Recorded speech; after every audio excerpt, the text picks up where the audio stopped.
la idea era poder comentar un poco, después de haber visto una cantidad de preguntas que me llegan. ¿Qué es esto del data science? O sea, yo tengo una pregunta para avanzar. Obviamente ustedes tírenme en todas las preguntas porque la idea es contestar dudas que ustedes tengan. Sobre todo me llegan muchas dudas, sobre todo desde el punto de vista de ciencias económicas. Yo le voy a poner un poco qué fue lo que yo hice solamente, con un n igual a 1, y ese 1 soy yo.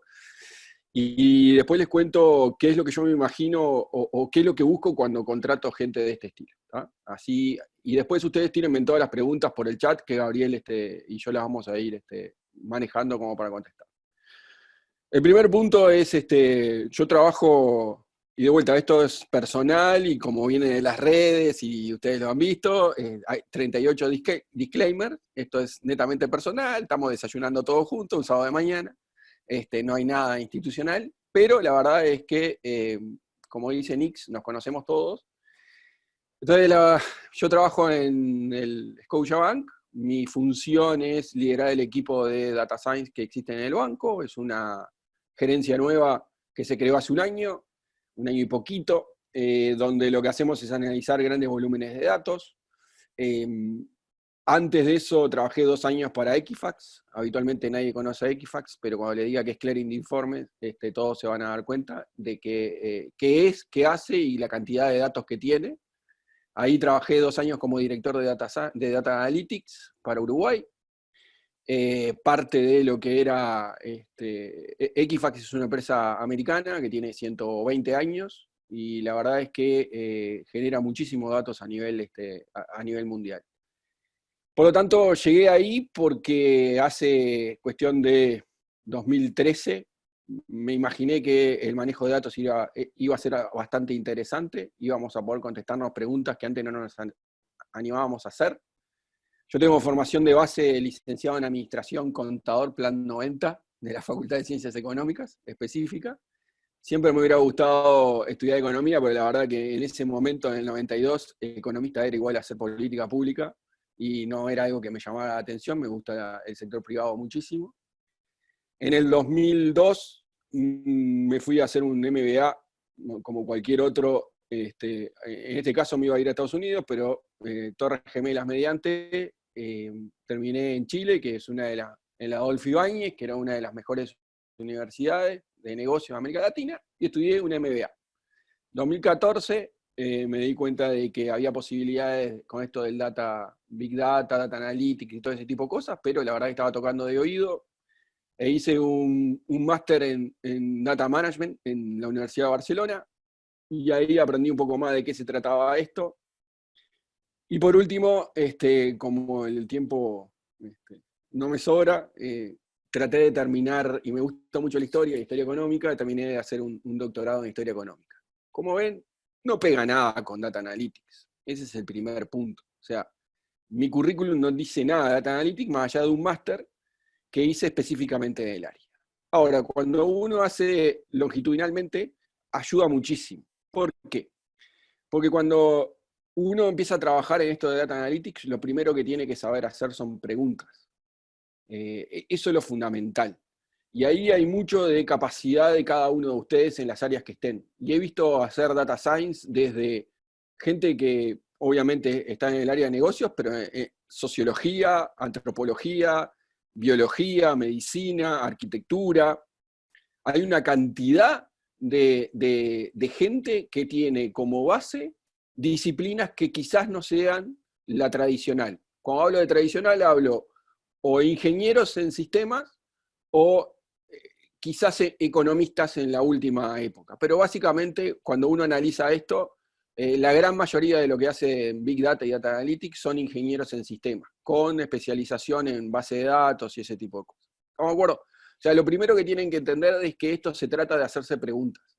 Y esas preguntas muchas veces explican el 80% del problema que quieran solucionar. Por lo tanto, no hay restricción a todos los que me preguntan, soy contador, soy licenciado en administración, quiero hacer este tipo de cosas, están en muy buenas capacidades para hacer. Obviamente van a tener un sesgo hacia una disciplina que esté relacionada con lo de ustedes. O sea, si quieren contestarse preguntas de arquitectura, habiendo estudiado licenciado en administración, a mí por lo menos me cuesta mucho.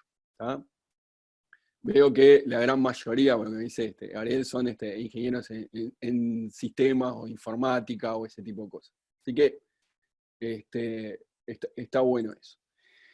El segundo punto que para mí es importante es qué tanto ustedes tienen la capacidad de utilizar métodos científicos. Y ahí es donde empieza, por lo menos a mí me ayudó mucho el doctorado. No quiere decir que tienen que terminar un doctorado para hacer esto. Sí tienen que entender cuál es un método científico. Y cuando hablo de método científico le hablo y le voy a poner ejemplos ya específicos que puedo poner. Nosotros, cuando estaba trabajando en Equifax, en el equipo, nos llegó un problema de una empresa de seguros que tenía una cantidad de sesgos en su base de datos. Y la verdad que de seguros no tengo ni idea, la verdad, no tengo ni idea. Y el equipo con lo que trabajaba tampoco tenía ni idea. Lo que hicimos fuimos a entender el problema. El problema implicaba leer papers, o sea, ir a la teoría para poder saber de qué estamos hablando. Y nos encontramos que el problema que tenía la empresa tenía 200 años de antigüedad, que eran sesgos de selección adversa y ese tipo de cosas. Pero eso lo entendimos porque habíamos estudiado en algún momento economía y porque estudiamos la realidad de la industria. Entonces, ahí definimos la hipótesis y ahí empezamos a identificar qué datos necesitábamos. Recién ahí empezamos a utilizar datos. Nunca empezamos a utilizar datos antes de entender el problema. Por lo tanto, el segundo punto que yo busco cuando busco gente es que sepan entender el problema y que ese problema muchas veces es nuevo, porque si es viejo lo hace una máquina o lo hace un algoritmo o ya hay una solución. Y el insight que vamos a encontrar ya lo encontró mucha gente. Por lo tanto, lo que voy es, entiendan bien el problema, definan bien el problema y en el área que ustedes quieran trabajar. ¿Tá? Después, el tercer punto que busco es que sepan ciertas herramientas. Y ahí voy a entrar un poco en el tema de las herramientas. Existen muchísimas herramientas. Yo después, en esta charla o en alguna otra que armemos, les puedo decir, o les puedo mostrar algún tipo de herramientas. La verdad es que existe lenguajes de programación, y es ahí donde veo la primera restricción que se asustan mucho. Es como que empiezan a decirme, estudio R, quiero perfeccionarme en R, o quiero meterme en Python, y quiero programar en Python. Y la verdad es que eso depende muchísimo de dónde estén trabajando. O sea, las herramientas ustedes tienen que saberlas. O sea, si ustedes quieren trabajar, y depende también en el nivel que vayan a trabajar. Yo, por ejemplo, no manejo a la perfección ninguna herramienta. La verdad, no soy experto en R, no soy experto en Python, no soy experto en SAS, no soy experto en SPSS, no soy experto en ninguna herramienta específica. Lo que sí sé es, tengo un conocimiento para liderar un grupo de gente, que sí son algunos expertos en R, expertos en Python, expertos en SQL, expertos en Hive, que es la herramienta, una de las herramientas de Hadoop, que trabaja con grandes volúmenes de datos. La verdad es que he trabajado en todas las herramientas, pero no soy experto en ninguna. Por lo tanto, otro mensaje que les quiero dar es, depende de ustedes de qué nivel están, si están analistas recién salidos de la facultad o están estudiando porque son estudiantes de facultad, lo más probable es que tengan que generar capacidades de meter la mano en el barro hasta el hombro, digamos, ¿no? Esa es la verdad, van a tener que pagar derecho de piso picando código y picando números y enfrentándose con eso. Pero a medida que ustedes vayan creciendo en la organización o creciendo en sus capacidades, lo más probable es que dejen la especialidad de la herramienta a especialidad a manejar proyectos y después a manejar equipos. Entonces, y sobre todo a entender los problemas para definirlos. La verdad es que cuando ustedes trabajan en este tipo de disciplina del data science, tengan idea también de dónde están y dónde quieren entrar. Eso es importante. El tercer punto, o cuarto, ya no sé cuál, es un tema de tengan también la flexibilidad de usar las herramientas. Yo puedo ser experto en R o experto en Python, que son librerías abiertas, código abierto, puedo jugar, es gratis, etc. Pero cuando yo llegué a Equifax, usaban SAS, corporativo. R no me lo dejaban ni tocar. O Python no me lo dejaban ni tocar. Entonces, ¿qué iba a decir? No, pará, voy a llamar a Atlanta para decirle, vos cambien todo, porque la verdad que yo estoy acostumbrado, soy experto y di todos estos... Y la verdad es que la gente de Atlanta me iba a decir, muchacho, podés aprender las cosas, porque acá trabajamos en SaaS, y a mitad de tiempo cambiamos de SaaS a SPSS Modeler. Y modelábamos con SPSS. Y, che, mirá que la verdad es que yo en SaaS, ¿te acordás que vine con R y ahora me hiciste aprender SaaS? Y ahora cambiaste corporativamente para SPSS porque hiciste un acuerdo con IBM. Y la verdad es que la respuesta fue la misma, flaco, ponete a estudiar, andate. Entonces, cuando vos te das cuenta de que lo que determina esto no es la herramienta, es la capacidad que vos tengas de jugar con los datos, empezás a ver la realidad diferente y te empezás a dar cuenta de que esto lo puede hacer cualquiera que entienda un poco cómo manejar los datos, ¿no? Entonces, el mensaje es, estudien la herramienta, sepan en qué parte quieren entrar de la organización o qué quieren hacer, si van a investigar, si van a trabajar en una organización como analistas, si van a trabajar como jefe de proyecto, si van a trabajar como gerente. Eso es importante que lo definan muy bien, porque las capacidades que necesitan son distintas. Gestionar equipos, gestionar proyectos, picar código, ¿ah? Pero entender el problema, hay una cantidad de cosas ahí. El otro tema es la data. Veo muy poca gente, o por lo menos en las charlas que yo me meto, es muy poca gente hablando de qué data necesito. Van todos de frente y mano al algoritmo, y que estos son redes neuronales, y que esto es machine learning, y que estos son regresiones. Y la verdad es que muchas veces, y me ha pasado, la solución está en tener la data correcta, saber qué tipo de data necesito, cómo combinar la data. Y si yo combino la data bien, con un análisis descriptivo ya estoy. O con un simple árbol de decisión, que es este y este, e identifico el camino. Entonces, muchas veces, al no definir el problema, no defino cuál es la información que tengo. Y la mayoría de los que trabajan en esto saben que cuanto menos data, mejor, porque lo que tengo que hacer son conseguir data que dé señales y no que me genere ruido. Hay un libro muy bueno que después se los comparto, en donde explican que tener mucho volumen de datos genera muchas veces mucho ruido y yo puedo terminar modelando con ruido y no modelando con señales. Por lo tanto, cuando ustedes empiezan a analizar un problema y definen que el problema esto es de optimizar o de maximizar el revenue que tengan, por ejemplo, o quiero mejorar la tasa de conversión de clientes por campaña, quizás tengan 4 variables. Obviamente van a tener que analizar un set de 150 variables o de 150 atributos o lo que ustedes definan, y se van a quedar con 4.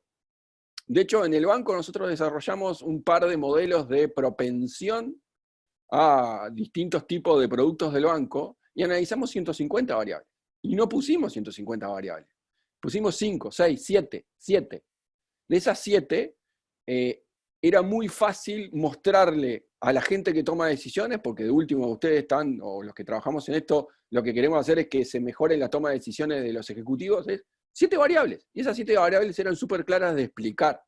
Quizás no era el mejor algoritmo, no era la red neuronal plus ultra, era una regresión logística básica, pero que tenía los atributos bien claros y al que hacía la campaña y al que tomaba la decisión comercial y demás, sabía cuáles eran las variables. Y de hecho él, desde la experiencia de negocios, las validaba. Por más que estadísticamente mostraban que esas variables eran relevantes, en negocio también cerraba. Y eso era muy fácil de implementar, ¿ah? Entonces, la data esto es fundamental la data, porque la data ustedes la van a encontrar sucia y se va a llevar el 80% de su laburo. La data no la van a conseguir, y ahí les mando un abrazo grande a la gente de sistemas que nunca tiene el tiempo o los permisos o ese tipo de cosas para habilitarnos la data. Nos tiran de apuchito. Entonces, cuando le tenemos que pedir más o menos lo que necesitamos. Entonces, la verdad es que tenemos ahí la posibilidad de definir el problema, definir la data bien claro, decir que la data que explica el problema en un 80% puede ser esta, y ahí de vuelta el conocimiento técnico que ustedes tengan de la disciplina, no tanto del data analytics, no tanto del R, del Python y de todas estas cosas. El otro punto que es importante y que afecta directamente a esto es la capacidad que ustedes tengan de comunicar. de vuelta, no lo explica R, no lo explica Python. Si ustedes no tienen la capacidad para que esto que es complejo, difícil, capaz que nosotros somos 100, ciento y pico de personas que somos medio raros, sabemos el número, lo entendemos, etcétera, pero se lo vas a explicar a alguien, y la verdad es que para nosotros la diferencia entre una media y una mediana es bastante evidente. Cuando se lo vas a explicar a alguien dentro de la compañía, muchas veces, o del mercado, no lo entiende, no sabe. Entonces, la capacidad que ustedes tengan para comunicar algo complejo en algo simple, les va a ahorrar una cantidad de dolores de cabeza. Pero le estoy hablando de dolores de cabeza de que agarren ese modelo que performa espectacularmente y no lo implementen nunca. Lo dejen tirado. Porque no lo entendieron, o porque no saben cómo les puede ayudar, o no confían en ese modelo. Entonces, la comunicación, la capacidad de comunicar que ustedes tengan, va más allá de las herramientas que ustedes generen, o que sepan utilizar. Entonces, hasta ahora le he mostrado una cantidad de capacidades que hacen específicamente a cosas que no son específicas de data science, o por lo menos no se habla mucho. No se habla de definir el problema, no se habla de estudiar la data que tienen, de ver qué tan limpia tienen la data, de dónde están sacando la data, si ese repositorio de data lo tienen por única vez o es recurrente en el tiempo, si lo puedo usar y cuando voy a escorear la gente tengo la misma data o ya no la tengo más. Ese tipo de cosas hace mucho a el data science o cómo trabajamos en la vida real a nivel corporativo con este tipo de cosas. ¿Ah? Después hay una cantidad de instrumentos, si les puedo hablar un poco de instrumentos si quieren, o sea, para mí hay dos tipos de formas de prepararse para esto, es la visión global, general, más de máster en gestión de esto, y lo otro es ser un experto en la herramienta. Es muy difícil que sean expertos en más de 2 herramientas. Yo puedo ser y ahí van a tener que hacer un trade-off hacia donde ustedes se analicen a futuro en la carrera sobre esto. Entonces, por un lado, si voy a hablar de gerencia, hay una cantidad de cursos, hay una cantidad, ahí estamos hablando de las plataformas de Dex, de Coursera, donde te explican conceptualmente de qué se trata esto. Y yo les recomiendo, métanse en ahí como primera etapa, es gratis, si quieren tener algún comprobante, se pagan 20, 30, 50 dólares dependiendo de eso, y saben de qué se trata, y después dan un escalón hacia donde quieran ir, si quieren ir a manejar esto más global, de entender toda la figura, todo el proceso, está bueno.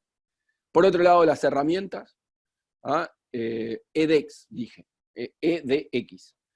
¿Ah? Ahí vi la pregunta. Entonces, si van a meterse en las herramientas, tengan claro que van a tener que ser expertos en las herramientas. Si son herramientas de código libre, cambian habitualmente, las librerías se modifican. De hecho, ya hay, por ejemplo, librerías específicas de R y demás para el tema de COVID-19, por ejemplo. Ya hay librerías específicas para eso. Y ahí también pueden entrar a plataformas y después especializarse en eso. Ahora, tengan claro que las herramientas son como los músculos, yo lo tengo que usar permanentemente. Yo puedo aprender, y todos hemos aprendido en facultad o donde sea, herramientas, y que después por no usarla nos olvidamos o le perdemos el ritmo, etcétera, etcétera. Entonces, la verdad es que si van a ser expertos en R, expertos en Python, expertos en SQL, expertos en Hadoop, todo eso sirve, ¿ah? Y tienen que también identificar, son expertos en esas herramientas para una o dos cosas, es decir, para limpiar los datos, para hacer más de lo que es data engineer, para tener los datos limpios, los datos protegidos, etcétera, etcétera, o van a meterse más en el lado de modelamiento estadístico, de algoritmos, de ese tipo de cosas. De vuelta, son cosas que ustedes tienen que ir viendo qué es lo que más les gusta, qué es lo que más viable, qué es lo que más les interesa a futuro. Desde el lado del data engineer es básicamente más tecnológico. Obviamente hay mucho más peso de tecnología, si quieren, por ese lado. Tienen que manejar más el soporte de base de datos, de ingestión de las bases, etcétera, etcétera. Si van y eso es lo que menos conocimiento tengo, por lo tanto contrato gente que sabe muchísimo más que yo de este tipo de cosas. Del lado de algoritmos, lo que tienen que aprender es que se utilizan habitualmente en la industria, no en la academia. Si van a hacer academia es distinto, en la industria se utilizan 3, 4 algoritmos básicos.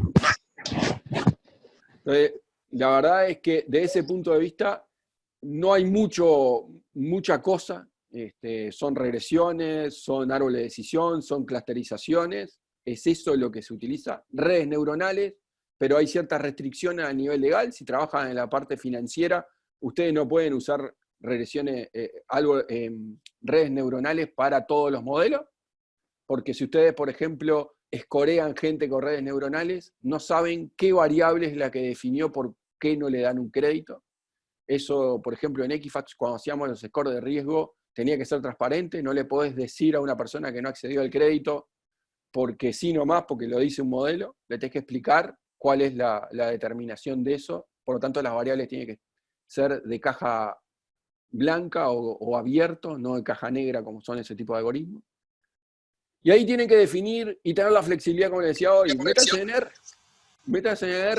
métanse en Python, métanse en eso y vayan regulando hacia dónde, a qué nivel de profundidad buscan.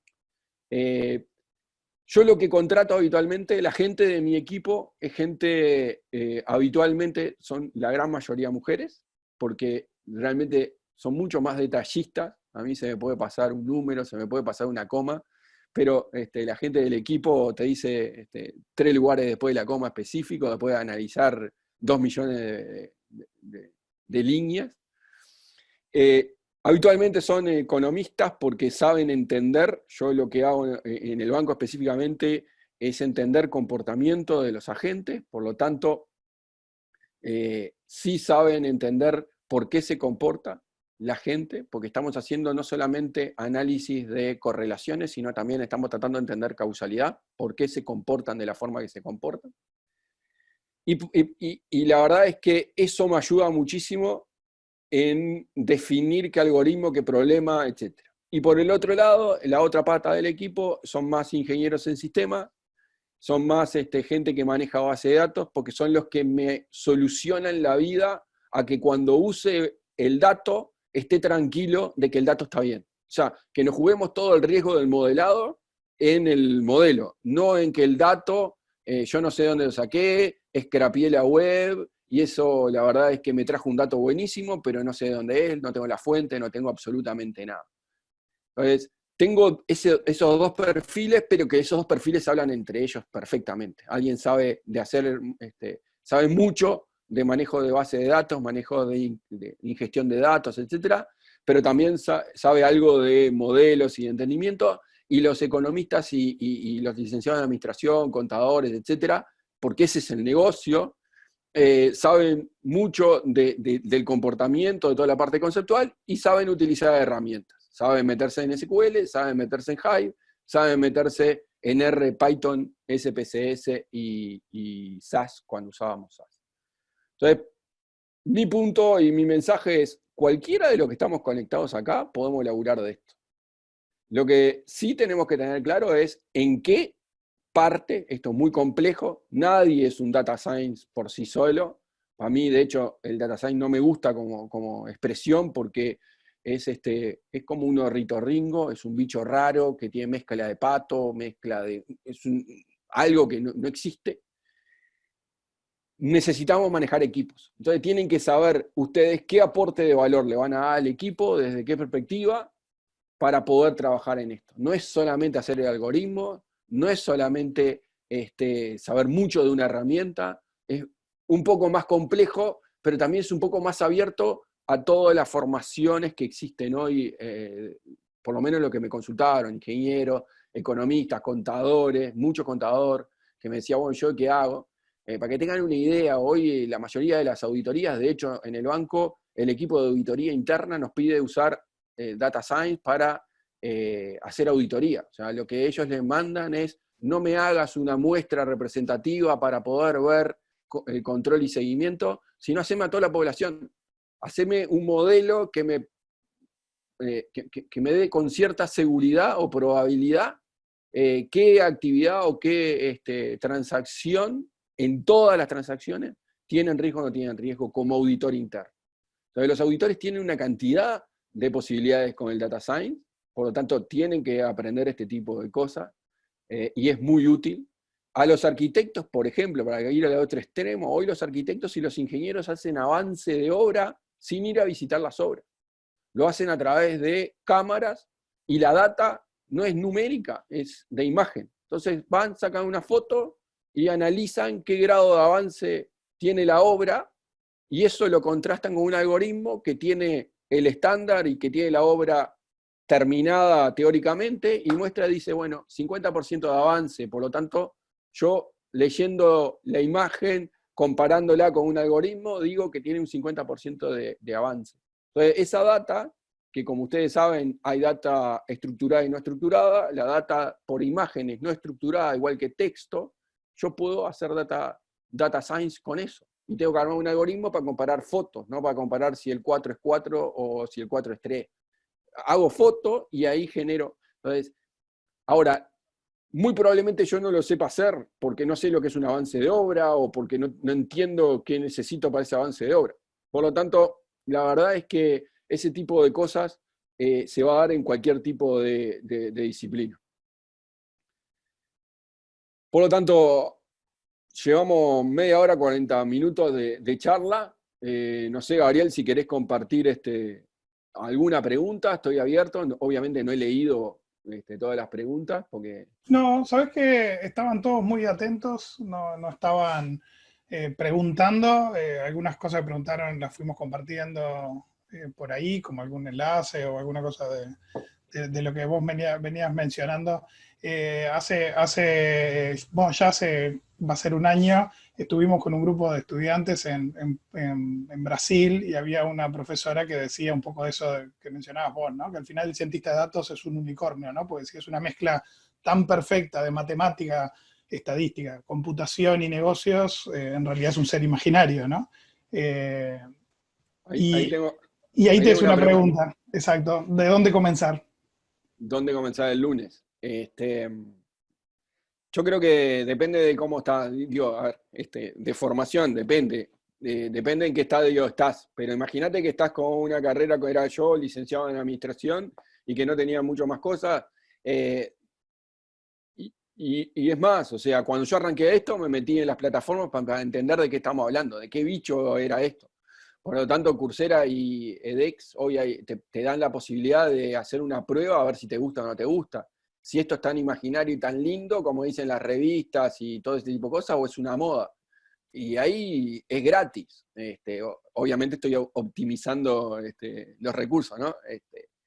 Te podés ir a hacer un máster de $100.000, eso no, digo, depende mucho. Mi lunes sería entrar a algo relativamente gratis para saber de qué se trata, y ahí tienen, o sea, entren a algo genérico, principios de data science. Hay varios cursos de eso, métanse en esas plataformas, sepan de qué estamos hablando, ¿ah? Y por ahí arrancaría el lunes. Dice ahí, ¿cómo se...? Matías preguntaba en un trabajo que puede ser automatizable, ¿cómo te preparás para esa eventualidad? Trabajos automatizables son todos. Ahí difiero con una cantidad de colegas. Yo creo que 100% de los trabajos van a ser automatizables, y no, la variable no es una variable de conocimiento. Tengo varios amigos que trabajaban en Wall Street y que de un día para otro un algoritmo le hace las transacciones. O sea, y la verdad que sabían muchísimo y habían estudiado muchísimo. Eh, Acá la diferencia es qué tanto te hagas la pregunta, qué tanto aprendas a hacer la pregunta y seas creativo para encontrar una solución alternativa. Ahí es donde está lo no automatizable. No te van a automatizar si vos sos creativo, si vos generás de cierta manera un insight que le genera revenue diferente desde el punto de vista innovador a la compañía. Y hablo desde la compañía, después otros podrán hablar de la academia. Desde la compañía lo que quieren es ser líder de mercado a través de la innovación, y eso es como realmente empiezan a valorarte. Si vos contestás siempre lo mismo, los algoritmos se compran en la nube, etc. Ahora, si vos haces algo nuevo, es realmente diferente. Ahí Diego Dale. pregunta, ¿cómo sé si la data que cuento es limpia, si es correcta? Es decir, todo el tema de tener buena información, buen dato de arranque. Ok, ahí tenés distintas cosas. Primero tenés que ver cuáles son las normas, las reglas que tiene la empresa o donde vos trabajes o la fuente que vos uses para proteger y ver el dato. Segundo es la fuente de dónde viene. Nosotros trabajábamos, por ejemplo, en Equifax con la DNIC, identificación civil. Por lo tanto, sabíamos que el nombre y apellido era correcto, porque la garantía te la daba la fuente, no otra cosa. Ahí tienen que saber bien de dónde está la fuente. Segundo es, imagínense que la fuente está bien, está todo bárbaro, está protegida, y te pasa como nos pasó a nosotros, que de una muestra de 100.000 tipos, 600 nacían dentro de 20 años. Ahí es un tema de exploración de datos, de saber que el input del dato muchas veces no es la prioridad para el que hace el input del dato. Imagínense que alguien está recibiendo un cliente y lo que le quiere es vender, y le piden el teléfono, le piden la cédula, le piden la fecha de nacimiento, y le ponen 11111, y chao, no importa, dale para adelante, que yo lo que quiero es vender. Tengan claro cuál es el input del dato, para saber si van a tener que limpiar o no. Después que se dan cuenta que la base de datos está sucia, hay una cantidad de herramientas para solucionarla. O sea, y ahí empezamos de vuelta a qué pasan con los missing values, si los ponen como media, como mediana, los ponen como cero, los ponen como no existe, depende mucho de vuelta de qué modelo quieran hacer y qué quieran manejarse en eso. Después, Andrea preguntaba si hay lugares para evaluar qué perfil tenemos, para saber dónde enfocarnos. Tipo, algún wizard que te diga, estas son mis características, anda para rumbia para este lado. No, esos son las cosas vocacionales, no, no. Ahí es un tema de saber uno a futuro, que es como la entrevista de laburo, cómo te ves de acá a 10 años. No sé, la verdad es que ahí no tengo, es una cuestión de visión de ustedes. Lo que sí yo te puedo decir es de dónde querés estar y qué necesitas para estar en ese lugar, pero no sé si te conviene ir para uno o para otro lado. Después Ana hablaba del factor humano, ¿no? Del factor sensibilidad para entender un poco quizás los datos, ¿no? Que es un factor que a lo mejor no capta la inteligencia artificial. Sí, no, por supuesto. A ver, entender, y mi trabajo es entender cómo se comporta la gente. Por lo tanto, es bastante complicado eso. Y yo no solamente necesito gente que procese datos y hacer algoritmos, por eso. Necesito entender cómo se comporta. Y esa es mi función. ¿Lo hago a través de la herramienta del dato? Sí, claro. ¿Analizo datos? Sí. ¿Trato de entender el futuro? Sí.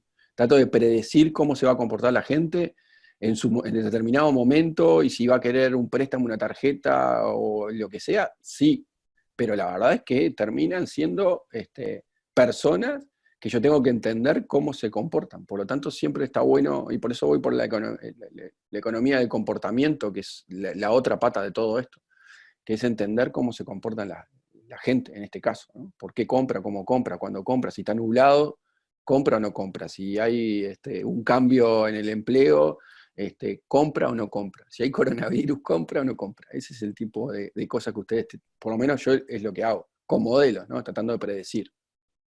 Después hay varias preguntas vinculadas a cómo entrar a este mercado laboral, digamos, ¿no? Glenda decía, por lo general, ¿dónde reclutan gente? O alguien decía, bueno, yo estudié ya algo de Python y algo de R, ¿cómo sigo? ¿Cómo busco mi primer trabajo en el sector? ¿Cómo llamo la atención de un contratador? Es decir, ¿qué hago para entrar en este mercado laboral? Ese es el punto. O sea, les cuento qué fue lo que yo hice. Yo estudié esto y traté de hacer algún laburo for free, analizando datos y mostrando qué era lo que se podía hacer. Tengan presente que falta gente, ¿no? Eso es importantísimo. O sea, todos nos estamos peleando por la misma gente. En Uruguay y en el mundo. Falta gente que haga esto. Por lo tanto, no es un problema de demanda, es un tema de que los conozcan, que sepan de qué estamos hablando y que ustedes transmitan señales, ¿no? De vuelta, economía de las señales, señales de que ustedes pueden hacer cierto tipo de laburo. Y ahí tienen muchas cosas. Si ustedes están estudiando Python y pueden imaginarse en qué industria les gustaría trabajar, traten de desarrollar algún tipo de algo, un descriptivo, un predictivo, con la data que tengan.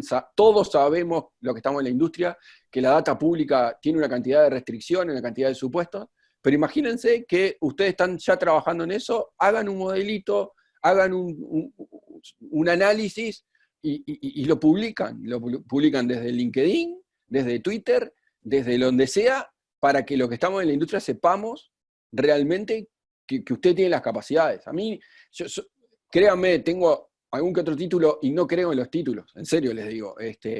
No me interesa que tengan 5 doctorados, a mí me interesa que sepan hacer las cosas. Todos salimos de facultad y cuando fuimos a laburar nos pintaron la cara, o sea, y pagamos derecho de piso. Por lo tanto, el título no habilita, por lo menos en ciencias económicas, no habilita a no ser el firmar de balance. Por lo tanto, muestren que ustedes saben. Agarren las herramientas. Incluso es bueno para ustedes porque leer el curso y hacer el modelo es una distancia gigantesca. La mejor manera es muéstrense en el mercado, armen un blog, expliquen cosas, si quieren ir hacia texto, agarren texto, análisis de noticias, 1000 cosas, yo qué sé, se les ocurre. A mí hay un paper súper divertido que tenía ganas de hacer, pero no me dan los tiempos, es comparar, bajar en Estados Unidos de empresas que cotizan en bolsa. Dije Estados Unidos, pero cualquier país que tenga empresas que cotizan en bolsa, ustedes agarran los informes de fin de ejercicio, los reportes, y comparan qué fueron las palabras más recurrentes o cuáles fueron las palabras que más se repitieron. De hecho, este paper lo que dice es, si uno explica qué es lo que va a hacer en el futuro, el precio de la acción baja. Encontró una correlación. Obviamente no hay causalidad en que vos digas, yo en el futuro voy a contratar a 5 personas, pero comparó y encontró una correlación y con eso presentó un documento. Imagínense que ustedes pueden sacar ese tipo de cosas y mostrarlo de que manejan texto, manejan estadística para hacer una correlación. Yo qué sé, eso suma muchísimo. Diego, el año pasado Mario Tucci, que le preguntaban también de cómo entrar al sector de TI más en general, digamos, también hablaba de eso, ¿no? De cómo en Uruguay estamos como muy centrados en hacer currículums que hablen de nuestro pasado, de lo que estudiamos, de lo que hicimos, de los trabajos que tuvimos, y que hablan muy poco de lo que tenemos como propuesta de valor, ¿no? Es decir, qué le queremos ofrecer, qué somos capaces de hacer, en qué nos queremos destacar, ¿no? Cómo lo hacemos para pasar de un enfoque de decir lo que hice a decir lo que voy a hacer, digamos, ¿no? Sí, eso a los que estamos contratando o que estamos trabajando en esto, si viene alguien y me dice, yo encontré una variable o encontré esto que se correlaciona con la cantidad de gente que está dispuesta a, ya lo compro. Ya me llama la atención por lo menos. Después hablaban por acá de economía del comportamiento. Sí, Sí. hacen experimentos para ver reacción de la gente. ¿Cuánto juega la economía del comportamiento vinculado a esto de la ciencia de datos? En mi caso, muchísimo. O sea, Roberto Balaguer anda por ahí en la vuelta, intercambiamos muchísimo con él. El tema del comportamiento es fundamental, porque de hecho yo lo que quiero hacer es predecir comportamiento. O sea, la verdad es lo que yo quiero entender es cómo se comporta la gente. No quiero hacer un algoritmo espectacular para meterlo en un paper o salir en el diario con el algoritmo plus ultra. Yo lo que quiero es que la gente cumpla sus objetivos de revenue, de atender al cliente, etcétera, etcétera. La economía de comportamiento es fundamental. Entiendan de que ustedes están, en mi caso, modelando gente, comportamiento de la gente. Por lo tanto, tienen que saber cómo se comporta esa gente y qué sesgos tiene. Saber que son irracionales en la toma de decisión en el corto plazo y totalmente racionales en el largo plazo. Eso es fundamental cuando empiecen a modelar. Sepan que los días nublados la gente está menos dispuesta a invertir que los días de sol. A ver, que uno elige un producto por sesgos, que todos consumimos Netflix el fin de semana porque hay un análisis a través de los datos de que las series generan dopamina y que la dopamina lo que quiere es una reacción rápida en el cerebro y por eso nos clavamos el fin de semana en La Casa de Papel o nos metemos tumbero todo el fin de semana Y eso está explicado a través de los datos. Hay un paper, y yo lo presentaba 2 o 3 veces, de que la explicación es una explicación comportamental, se encontró a través de los datos de que se consumía toda una serie de fines de semana, y obviamente la mayoría de las series que se largan todas juntas, se largan en el viernes. Si no, analicen La Casa de Papel 3 y 4, qué día se largó, y Tumberos, qué día se largó. Y se largó un viernes. Y eso lo encontramos porque lo encontraron porque entendieron el comportamiento de la gente que decían el fin de semana, y cuando identificaron era porque se genera dopamina. Y yo lo traté de entender para mis hijos. ¿Por qué se pasan todo el día jugando a Fortnite en este caso? Y los tipos empiezan a jugar y no pueden dejar, porque quieren la respuesta rápida en ese momento, y eso lo saben por datos, no lo saben porque no midieron. Entonces, lo que Roberto por la cucaracha me dice, sí, hay que combinar las ciencias sociales y la ciencia de datos para poder tener algún tipo de lógica, ¿no? O sea, ciencia social. Ahí Ana también se alegraba porque viene del mundo de ciencia política, y obviamente, y yo veía la pregunta también de Juan Manuel, creo que fue que la estaba poniendo ahora en el chat, de que justamente se trata de eso, es decir, algoritmo sin un objetivo no tiene sentido. Entonces lo que precisamos justamente es darle significancia a los datos, y eso pasa por ciencias sociales en gran parte, ¿no? También tenemos otra ciencia que también trabaja con inteligencia artificial, pero por el perfil de lo que estamos hablando, de negocios o de organizaciones, las ciencias sociales son clave para entender esos datos y darle significancia. Tal cual, totalmente ahí totalmente. Las ciencias sociales, si voy a trabajar, voy a trabajar con gente o tratar de entender modelos de gente. Si voy a trabajar en biología, por eso dije arquitectura, la base, esto es una herramienta, punto. ¿Que hoy está de moda? Sí, pero es una herramienta que me ayuda a mejorar otro tipo de ciencias. Ciencias sociales en mi caso economía, y particularmente economía de comportamiento. Porque si no, no sirve para nada. No me dice nada la gente. Un modelo de propensión a consumo es gente. Gente cómo está dispuesta a consumir. ¿Lo puedo modelar? Sí, claro, lo puedo modelar. ¿Qué variables son? Y hay veces que son variables, yo qué sé, le pongo un ejemplo tonto para que vean cómo se comporta esto. Uno de los factores que determina, esto lo vi en Equifax, uno de las variables que determina si una persona va a caer en default o no, es si perdió o no perdió la cédula de identidad. La variable no explica nada, pero hay correlación en eso. Ahora, desde los datos no me dice nada. Ahora, cuando trato de explicar eso, empiezo a explicar muchas cosas de las ciencias sociales. Bueno, ¿por qué la perdió?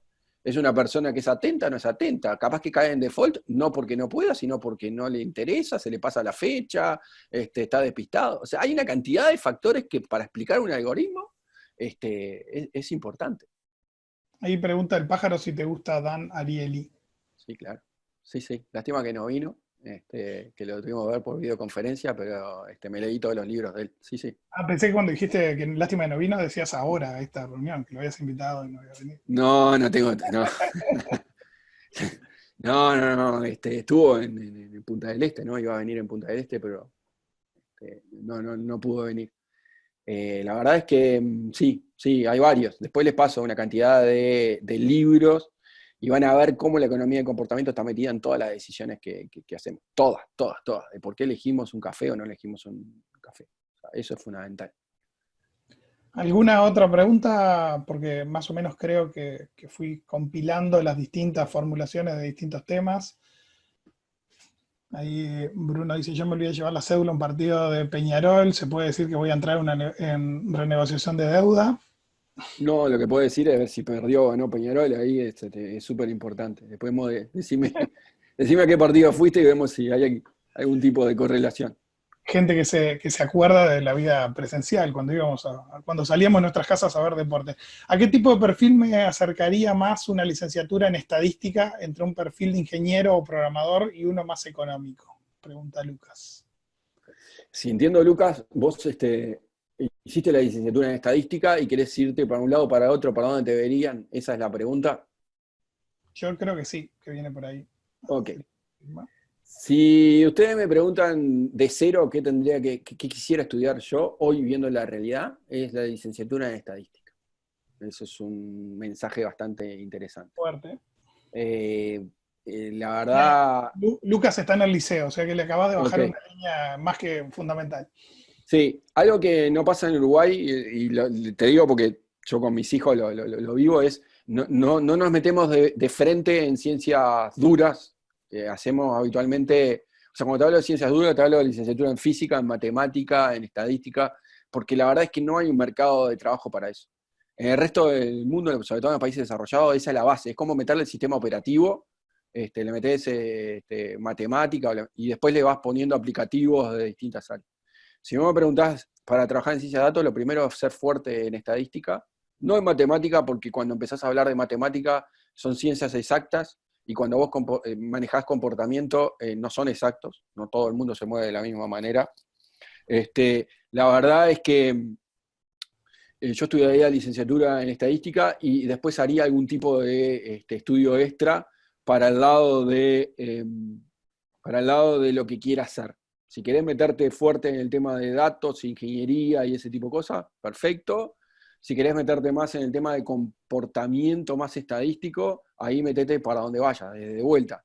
Desde bioestadística hasta la parte en estadística acá en la facultad. Hay toda una parte de actuarial, una parte de economía, una parte de operaciones. Yo me metería por ese lado y vas a tener buena base. Ahora, dicho eso, tengan claro que estas herramientas son herramientas distintas a las herramientas tradicionales de estadística o de econometría. O sea, una de las cosas que me pasa es que los que estudiaron econometría clásica o estadística clásica, cuando vos le das usás machine learning o algoritmos de este estilo, les rompen la cabeza. ¿Tá? Eh, es bastante diferente hacer algoritmos y hacer machine learning que cómo hacemos tradicionalmente la estadística clásica o la econometría clásica. Te pongo un ejemplo para tener claro. Hay, el software de IBM, hay un software de IBM que es el IBM Modeler, no tengo acuerdo con IBM, aviso. También está el Azure de Microsoft, que te agarra, para que tengas una idea, te agarra tu set de datos, imagínate que tenés el set de datos limpio, y vos le decís cuál es la variable que querés explicar. Por ejemplo, si te va a comprar sí o no. Y tenés una cantidad de variables en la base, ese software automáticamente te identifica los modelos de algoritmo que podés usar. Automático, no haces nada. Te dice, mira, estos son los modelos que podés usar. De hecho, si puedo compartir pantalla, este es el modelo, lo ven todos, ¿no? O lo tengo que subir.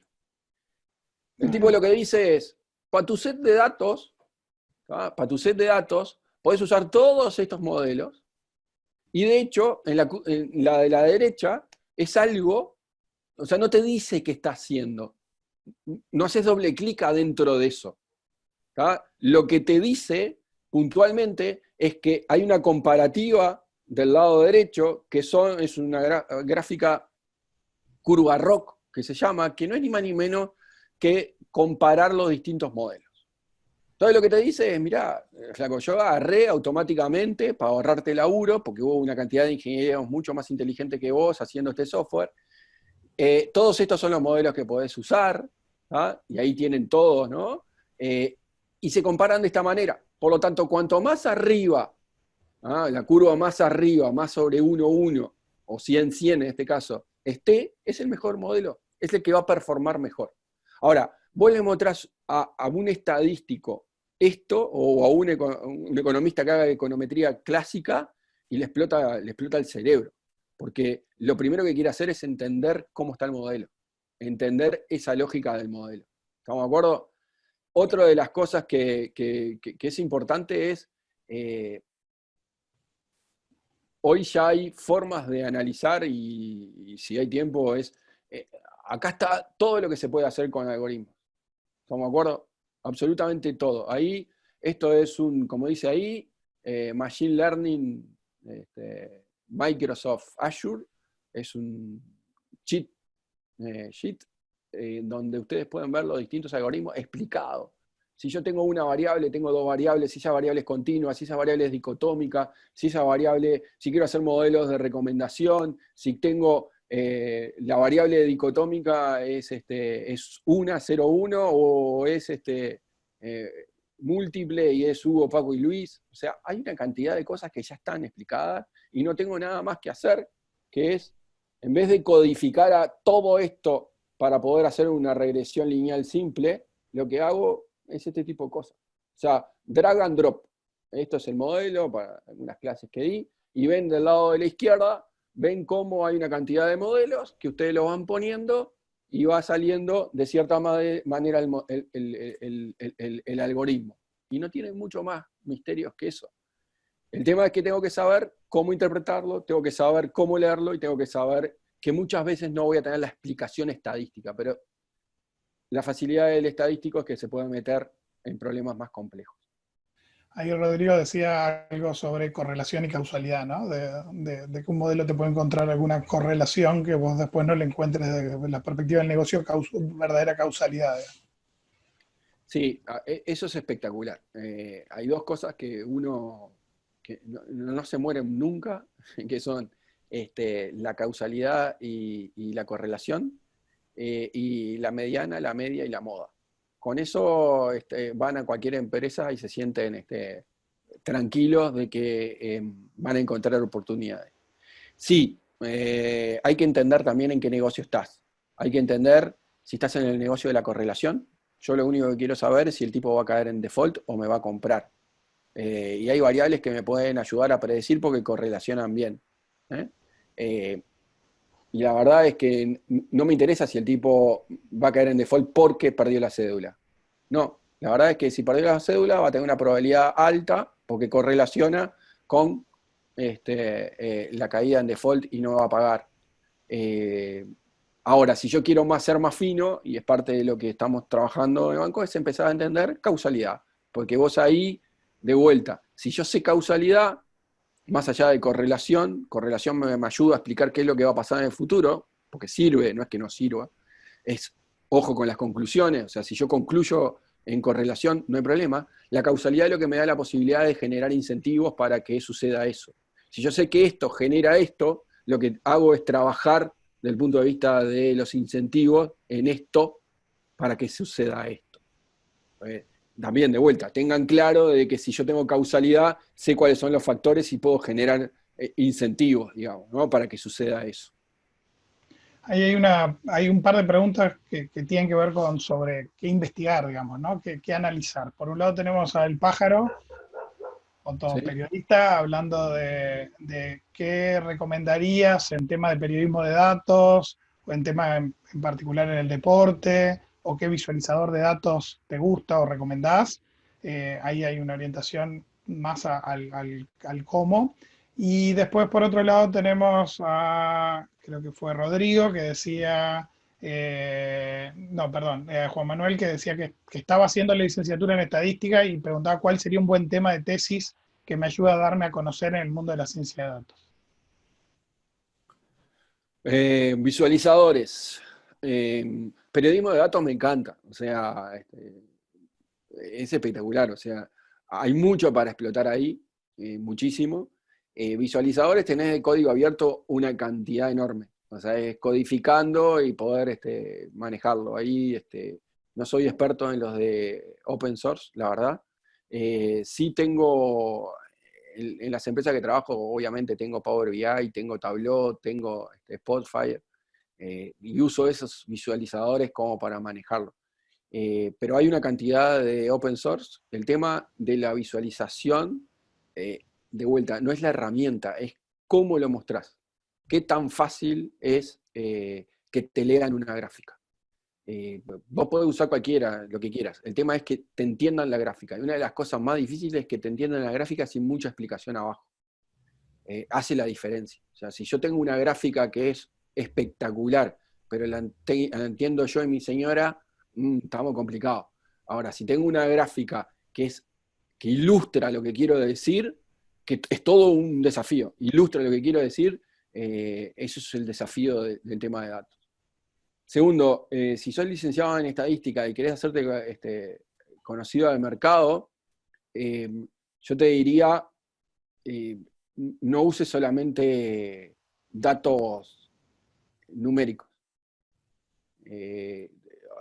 Solamente estoy viendo gente que hace modelos con datos de números. Y la verdad es que muchas veces los datos de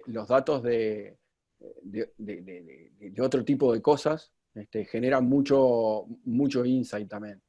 A ver si puedo mostrarles algunas cosas como para que...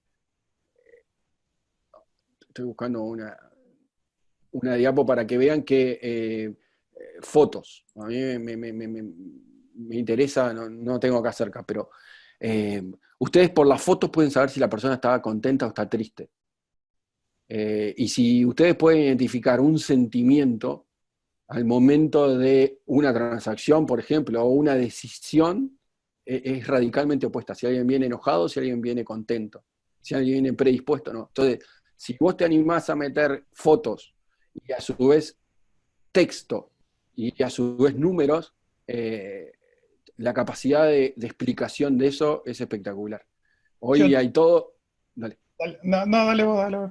Hoy toda una línea de economía que está relevando fotos para entender el desarrollo regional, el desarrollo de la pobreza, el desarrollo... O sea, y usan fotos, no usan datos.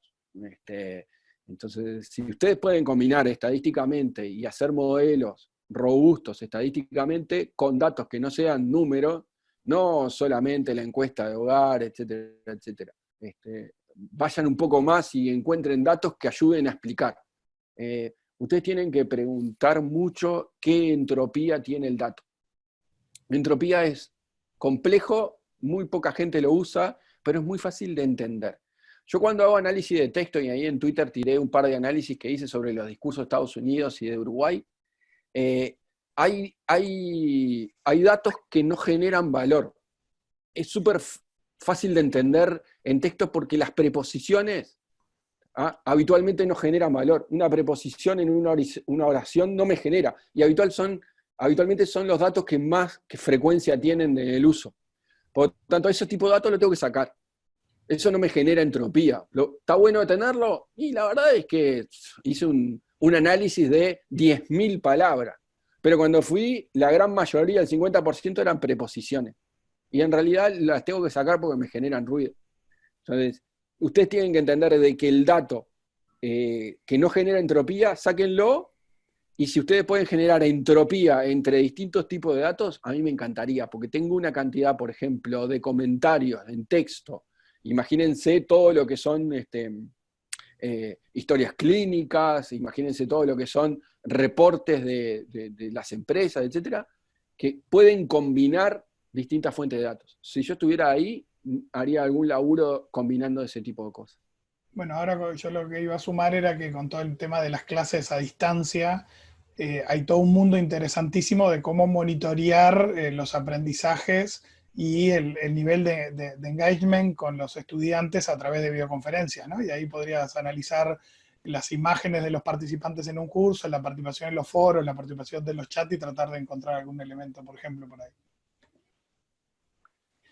Sí, por supuesto, tenés una cantidad de factores que hacen a cómo se sienta la gente en la clase, o sea, ese tipo de cosas que antes no nos animábamos a meternos, ¿no? Porque no teníamos la respuesta. A ver, ¿qué correlación existe entre una buena nota y cómo se sienta el estudiante? ¿Se sienta para adelante? ¿Se sienta para atrás? ¿Se sienta para el costado? ¿Está mirando? O sea, ese tipo de cosas que antes no nos animábamos a preguntarnos porque no teníamos la información, hoy nos animamos a meternos y hacernos preguntas que podemos tener la data para terminar con eso. Otra cosa es qué tanto pueden hacerse preguntas nuevas. ¿Qué tanto se animan a hacerse preguntas nuevas? ¿Qué tanto hoy podemos preguntarnos cosas que antes no nos podíamos preguntar? Y ahí está toda la definición del problema. No siempre está cayendo exactamente en lo mismo, ¿no?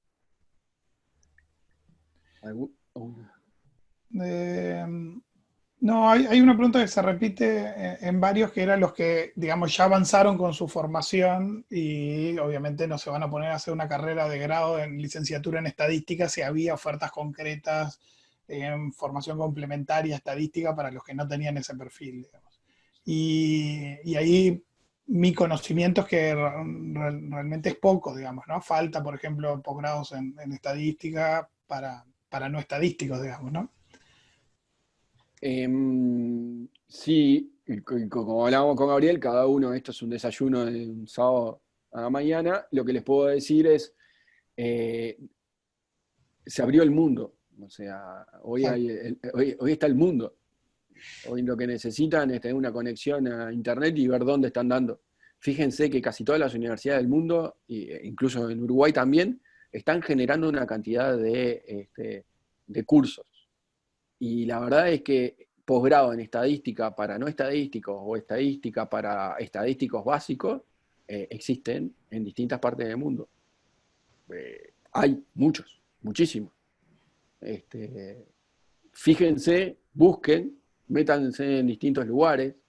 Hay algunos que salen muy caros, hay otros que son relativamente baratos y se pueden meter por ese lado. Ahí hablaban del tema del clima. A mí me encanta el tema del clima. Este, por algo IBM compra Weather Channel, digamos.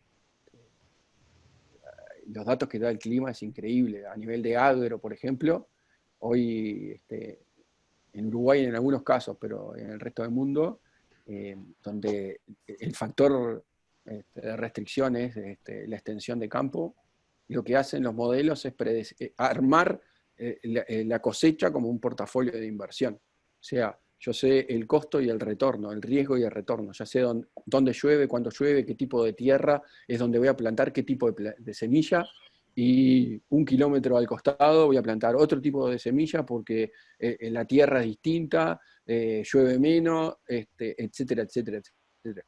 Ese tipo de cosas, arma un modelo en donde te dice, mira, vas a tener un rinde con esta semilla de la misma manera que en esta mejor tierra, con una semilla peor, y llueve un poco más, y ahí tenés ex ante, digamos, una definición de la rentabilidad de toda la cosecha. De vuelta, no sé cómo se planta, no tengo ni idea. Hay pasto ahí en casa que se riega, pero no tengo conocimiento de eso. Hay gente experta en eso que puede entender mejor ese tipo de cosas. Lo que te puedo decir es que hoy el análisis de datos a nivel de clima es fundamental. Sí, combinarlo con Internet de las cosas y tenés como millonadas de cosas para hacer. Diego dice, ¿cómo saber si la predicción que estoy haciendo es correcta o por lo menos es vendible? O depende de cómo la presente y mi capacidad de presentación. Y Oscar le encaja, vendemos humo. Sí, vendemos humo. A ver, eh, vendemos humo, pero no todo el mundo compra humo, eso es lo divertido. Eso, podás vender una cantidad de humo, pero el que compra, siempre digo lo mismo, el stock de gente que compra humo tiende a la baja, siempre. Entonces, la mejor manera de armar un modelo y que ese modelo en la industria, de vuelta, en la academia es un tema de paper, es otro negocio, pero en la industria, si nosotros lo que consideramos que es importante son 3 factores, ¿no? Que es fácil de implementar, fácil de usar y fácil de generar revenue. Si ustedes logran esas 3 cosas, fácil de usar, fácil de implementar y fácil de generar revenue, es un modelo espectacular. No sirve de nada que sea un modelo plus ultra y que no sea implementable. No sirve de nada de que lo puedan usar solamente los ingenieros nucleares. Y si es fácil de implementar y no te genera un peso, no te van a comprar el humo que estás tratando de vender. Por lo tanto, siempre traten de, cuando armen un modelo o hagan un análisis, tanto descriptivo como analítica de diagnóstico, como analítica predictiva o como analítica prospectiva, traten siempre de ir por ese lado, implementar, usar y facturar. Pero de vuelta, yo lo que quiero es compartir esto desde la vida real. La verdad es que, de vuelta, si quieren hacer otro más para las herramientas, más para algún otro tema, yo lo que quiero es que no les pase lo mismo que me pasó a mí en el 2013, 2012, que no tenía la más remota idea de para dónde arrancar y fue bastante autodidacta y quizás no agarré el mejor programa o fui por el camino largo. Y por otro lado, la verdad es que me interesa que haya más gente en esto para que haya, la verdad, más profesionalismo de manejo de datos. No quiero que sea algo que es una moda y que está súper divertido ser el data science de no sé qué cosa. Eh, Creo que está bueno que empiecen a estudiar de esto, porque le va a servir para muchísimo. Yo creo que por acá podemos ir redondeando. Diego, hay un montón de gente ahí agradeciendo, varios pidiendo darle continuidad y repetir alguna otra charla más. O sea que nada, iremos explorando en los próximos días cómo seguimos. Yo feliz, a disposición, no quiero romperle mucho los cocos a Gabriel, que fue el que armó todo esto, hizo el soporte, pero de vuelta, la disposición absoluta a charlar de estos temas. De hecho, me encanta y está bueno. Eh, Así que tírenme ideas, qué quieren ver, qué no quieren ver, cuándo verlo. En esos temas, de tanto de data science como economía de comportamiento, feliz de darles una mano. Realmente nunca pensé que íbamos a hacer esta banda de gente. Yo en serio pensé que íbamos a hacer 20 con toda la furia. Así que está bueno. El segundo, el mensaje que le quiero dejar, porque es la pregunta además, es cualquiera de los que estamos acá conectados podemos laburar de esto, o podemos ser data science, o como quieran llamarle. Y el segundo punto es, hagan. Son herramientas. Agarren datos, pueden ser una base de datos de 10.000, puede ser una base de datos de 100. Hagan, modelen, traten de explicar. Muchas veces la pregunta es el secreto de todo esto, porque ahí define qué datos usamos y qué modelos usamos. No se asusten, no es ingeniería nuclear, es súper fácil y la verdad es que es divertido. Yo siempre digo lo mismo, yo para hacer análisis de datos lo hago gratis. Mi sueldo viene por otro tipo de cosas, digamos. Pero la verdad es que lo que les pido es que hagan, no que se asusten y queden ahí pensando que pueden estudiar. ¿Ah? Así que gracias y compromiso mío es de volver a hacer una charla en un tiempo no más allá de 15 días, una semana.